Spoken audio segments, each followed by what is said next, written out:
Praveen Sharma, media fast news 24 से। आज हमारी टीम पहुंची है राजस्थान के अलवर जिले में, वार्ड नंबर 12 के पार्षद पद की भावी उम्मीदवार महिला सीट पे गीता सोनी जी। आज हमारे मंच पर उपस्थित है गीता सोनी जी, वाइफ ऑफ राजेंद्र सोनी। सबसे पहले तो मैं अपने मीडिया के माध्यम से दोनों का अपने मंच पे वेलकम करूंगा, धन्यवाद देता हूं, अपना कीमती समय हमें दिया। जानते हैं गीता जी से रूबरू जीतने के बाद अपने वार्ड में 12 में किन किन मुद्दों को लेके सुधार होगा, किन किन मुद्दों को लेके चुनाव में उतर रहे हैं, जानते हैं। गीता जी एक बार अपना पूरा परिचय, अपना पूरे परिचय दीजिए। मेरा नाम गीता सोनी जी। है। मैं वार्ड नंबर 12 से खड़ी हुई हूँ। वार्ड नंबर 12 से महिला सीट के प्रत्याशी, बहुत बड़े, भारतीय जनता पार्टी से। बीजेपी कोई बात नहीं। 12 की उम्मीदवार, बिल्कुल भारतीय जनता पार्टी से पार्षद पद की उम्मीदवार।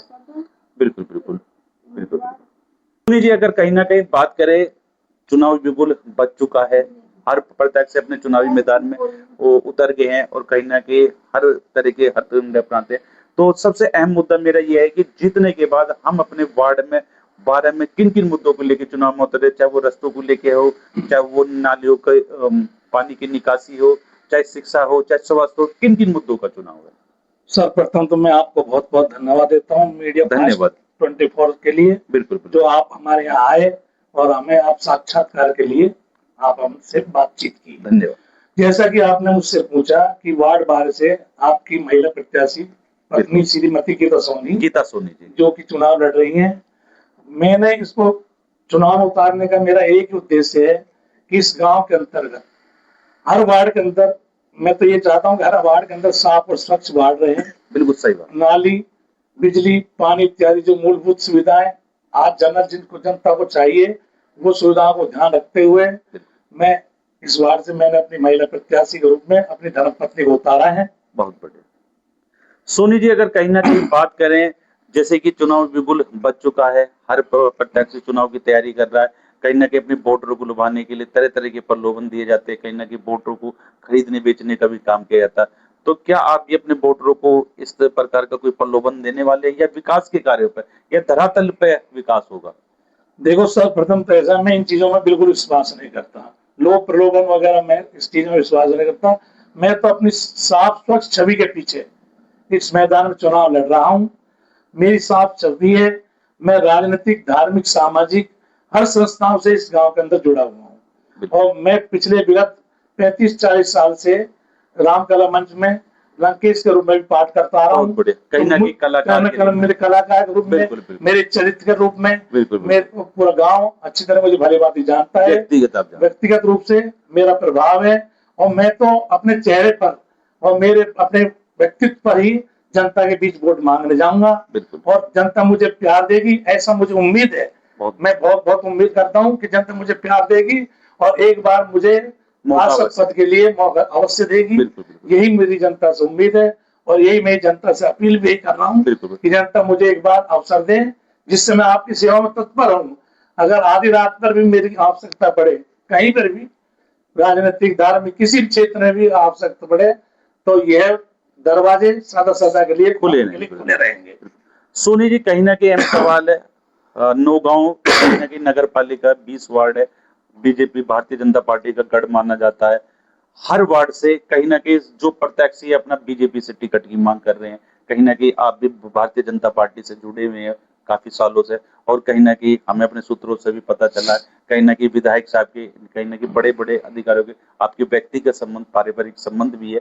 लेकिन कहीं अगर किन्हीं कारणों से अगर बीजेपी का आपको टिकट नहीं मिलता, तो जनता कहीं ना कहीं जानना चाहेगी, वार्डवासी जानना चाहते हैं कि आप निर्दलीय चुनाव लड़ेंगे?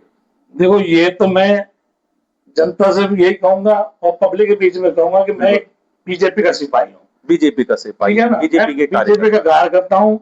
अगर मुझे टिकट नहीं भी मिलता है तो मैं बीजेपी को साथ नहीं छोड़ूंगा। बहुत अच्छी बात है। कहीं ना कहीं उस कैंडिडेट का जो पार्टी मनोनीत करेगी के रूप में, और जो भी बीजेपी से जिसको कमल का फूल वो देंगे, मैं उसका सहयोग करूंगा। और मैं जितना होगा आवश्यकता पड़ेगी, मैं उसको जिताकर उसका आसीन बहुत बढ़िया। ये आपने एक कहीं ना कहीं अगर बात करें, जैसे कि एक सवाल बड़ा विचित्र भी है, कहीं ना कहीं जैसे हम 4 से 5 दिन हो गए 9 गांव में घूम भी है, काफी वार्डों में भी है, बीजेपी का गढ़ भी है। लेकिन किन्हीं कारणों से अगर हम बात करें तो 9 गांव में जो नगर पर कहीं ना कहीं रास्तों को लेके, नालियों को लेके बहुत ऐसे कार्य जो जर्जर है। तो क्या बीजेपी का गढ़ होने के बाद भी किन कारणों से अगर हम बात करें तो क्षेत्र का विकास नहीं हो पा रहा है? क्षेत्र में विकास के पीछे कई कारण हैं। एक तो क्या है, हमारा जो मार्केट है ना, उसके अंदर अतिक्रमण वगैरह हो रहा है। बिल्कुल बिल्कुल है ना। तो सर्वप्रथम मेरी तो यही रहेगी, अगर हमारा बीजेपी का बोर्ड बनता है और हम बीजेपी उसमें सहयोग देने के लिए हम रहते हैं, और अगर हमारा पद भी आता है, हमारा पार्षद भी नहीं आता है, तो भी भारी तौर से हम पूर्ण रूपेण अपनी पार्टी के द्वारा इस नौवा अंतर्गत जितना भी अतिक्रमण है वो अतिक्रमणों को हटाएंगे, जिससे रास्ते खुले, आम जन को सुविधा मिले। आम जन आज स्थिति इस ग्राम में यह है कि अगर घर में कोई व्यक्ति बीमार हो जाए तो 4 व्हीलर गाड़ी तुरंत प्रभाव से मार्केट से नहीं निकल सकती। ये बहुत बड़ी समस्या है। रही बात उसकी, यहाँ पानी वगैरह इस वक्त द्वारा अगर आता है तो ऐसे पानी वगैरह यहाँ रुकता नहीं है, क्योंकि नौगांव अपने आप में ऊंची जगह पर बसा हुआ है। कहीं ना कहीं पानी का निकासी का बहुत निकल जाता है पानी। कहीं ना कहीं अगर बात करें पुलिस प्रशासन को लेके क्षेत्र में क्या व्यवस्था है? देखो, पुलिस प्रशासन की यहाँ पर व्यवस्था बढ़िया है। आज राजस्थान का सिंह द्वार है ये, और राजस्थान यहीं से प्रारंभ होता है। इस क्षेत्र में बॉर्डर है हमारे यहाँ से 1 किलोमीटर दूर बॉर्डर है, और प्रथम कस्बा नौगांव में पड़ता है। और इस नौगांव के अंतर्गत मेवात एरिया पड़ते हुए भी बहुत शांत स्वभाव से यहाँ की जनता सुकून से रहती है, और यहाँ की जो पुलिस व्यवस्था है अपने आप में माकूल व्यवस्था रखती है। किसी प्रकार की कोई यहाँ पर परेशानी नहीं है। यहाँ ना कोई डकैती या कोई किसी प्रकार की यहाँ पर चोरी चकोरी वगैरह व्यवस्था की बहुत ध्यान रखती है। ऐसा कुछ नहीं है यहाँ पर। बिल्कुल। सोनी जी, सबसे अहम सवाल, वैसे तो सभी वार्डों में से अगर हम बात करें रास्तों को लेके, नालियों को लेके समस्या है, ये कहीं ना कहीं अगर बात करें विकास के लिए तो ये कहीं ना कहीं बेसिक नीड है। अगर हम इसके अगर पूर्ण नगर पालिका जो 20 वार्डों से बनकर तैयार होने वाली है, पहली बार आपको सप्रथम मौका मिल रहा है, पहली बार नगर पालिका है, अगर आप पार्षद पद चुन के अगर वहां जाते तो कहीं ना कहीं मैं जानना चाहूंगा, जैसे कहीं ना कहीं आपके व्यक्तिगत संबंध या पारिवारिक संबंध बीजेपी से आप पिछले काफी समय से सक्रिय हैं, जीतने के बाद कुछ ऐसे विकास होंगे, कहीं ना कहीं एक बहुत बड़ी इमारत या बच्चों के लिए कोई स्टेडियम कहीं ना कहीं आपके लिए चुनौतीपूर्ण? बिल्कुल, आपने सही क्वेश्चन पूछा मुझसे, और ये मेरे ध्यान में भी था। यहाँ पर क्या है, बच्चों के लिए जो है खेल मैदान की सुविधा नहीं है। बिल्कुल। पूर्व में यहाँ पर पंचायत के अंतर्गत 8 बीघा जमीन पंचायत की हमारे यहाँ ऑलरेडी है, लेकिन पूर्व सरपंचों ने कोई इस प्रकार से ध्यान नहीं दिया, और ना ही वहां पर कोई ऐसा खेला।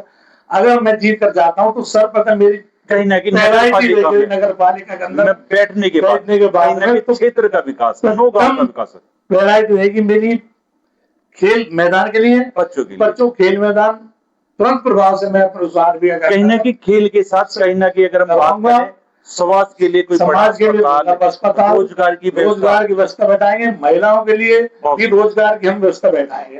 आजकल छोटे लघु उद्योग कुटीर लघु उद्योग चलते हैं, उनके लिए भी हम यहाँ आवश्यकता के अनुसार उनको लगवाएंगे, प्राथमिकता देंगे, ऐसा मेरा मन है।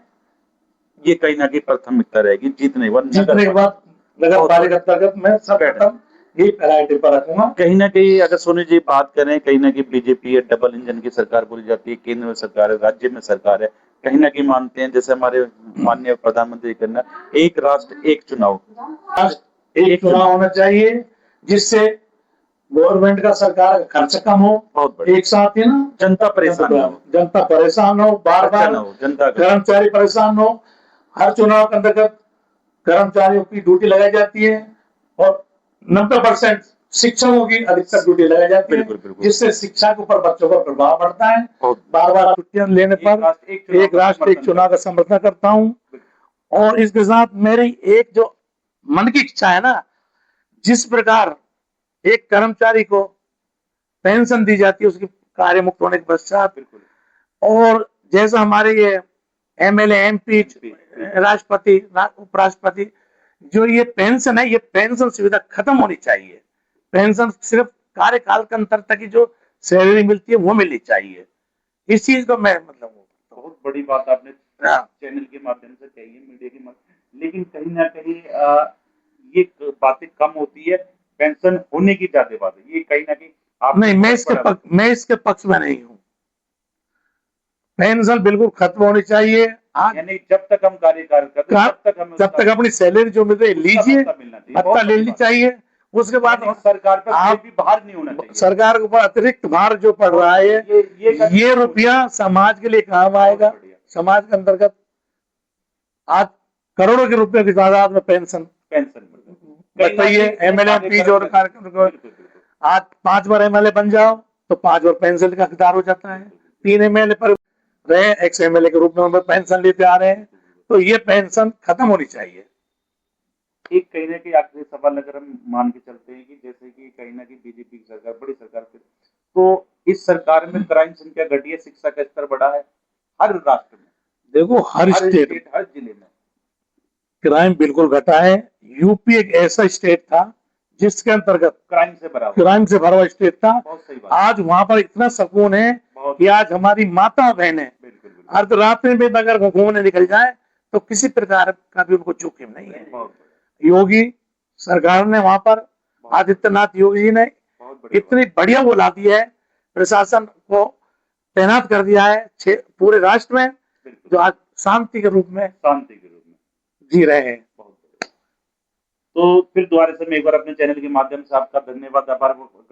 कहीं ना कहीं हमारे हिंदू भाइयों के पर्व है, रक्षाबंधन है, जन्माष्टमी है, आप अपने वार्ड वासियों को एक बधाई रक्षाबंधन, वार्ड वासियों की रक्षाबंधन जन्माष्टमी की बधाई। मैं गीता सर सभी मतदाताओं वार्ड वासियों को रक्षाबंधन बहुत बहुत सर एक बार आपकी तरफ से। मैं राजेंद्र सोनी, जो कि वार्ड 12 से आपके बीच जो मैंने अपने प्रत्याशी अपनी धर्मपत्नी गीता सोनी को उतारा है, उनकी और मेरी ओर से और मेरे परिवार की ओर से आने वाले रक्षाबंधन जन्माष्टमी के इस पर्व पर अपने तहे दिल से अपने मतदाताओं को, वार्ड वासियों को, इनके साथ साथ अपने ग्राम पालिका नगर पालिका को, सबको बहुत बहुत धन्यवाद देता हूँ, हार्दिक अभिनंदन करता हूँ कि ये पर्व आपके जीवन में खुशियां लाए, हर्षोल्लास के साथ मनाएं। जय हिंद, जय भारत, जय श्री राम। जय श्री राम। ये थे आज हमारी 24